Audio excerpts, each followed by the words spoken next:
I never thought clearing out my dead grandpa's garage would show me a side of him I wish I never saw. It still messes me up. Hey, my name is Leland Voss. This all went down last year after my grandpa Harlan passed.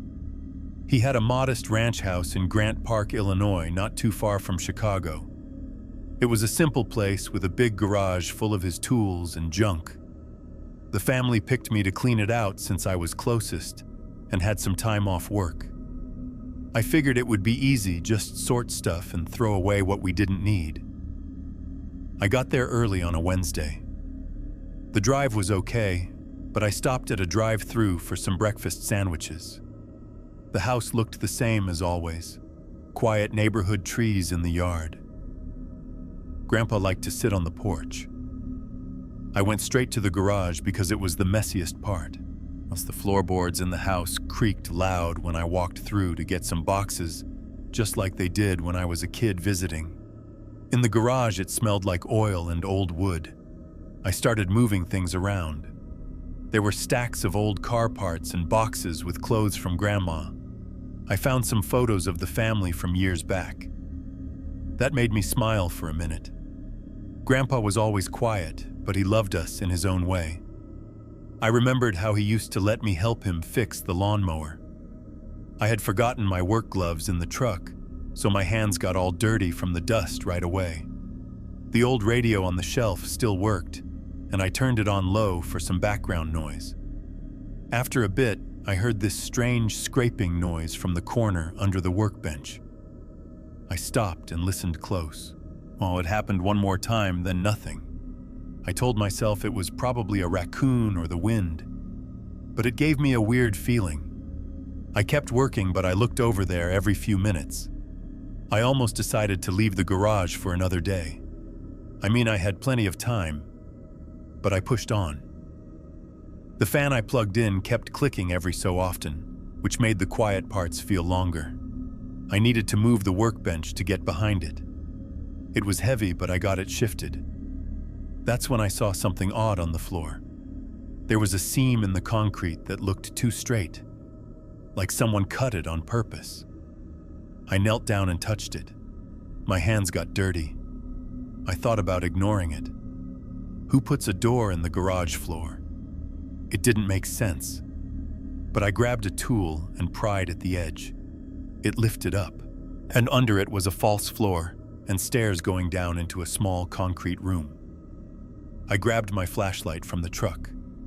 The stairs were steep and narrow. The air down there was cool and smelled bad, like it was closed up for a long time. I went slow. The room was small, maybe 8 feet wide. Concrete walls, no windows. On one side, there were coils of thick rope hanging. They looked strong. Then I saw some old bottles on a shelf. The labels said chloroform. They were dusty and old-looking. What the hell was all this for? Then I noticed a black ledger on a little table. I picked it up and opened it. The pages had dates, license plate numbers, and notes about cars parked on the street in front of the house. Grandpa had been writing this for years. Some entries went back decades. I flipped through and saw plates I knew, and one was from Aunt Lavinia's blue van. She drove that when she visited for Thanksgiving in 2018. Another matched Uncle Cormac's truck from a family barbecue. There was even one for Aunt Callista's car and Uncle Garrick's old sedan when they came over. My hands felt cold as I kept reading. Why was he tracking all these cars, especially family ones? Then I got to the last page. It had my name. Leland Voss, scheduled to clean house on March 15th. That was the exact day I was there. Grandpa knew I would find this room. He wrote instructions below it.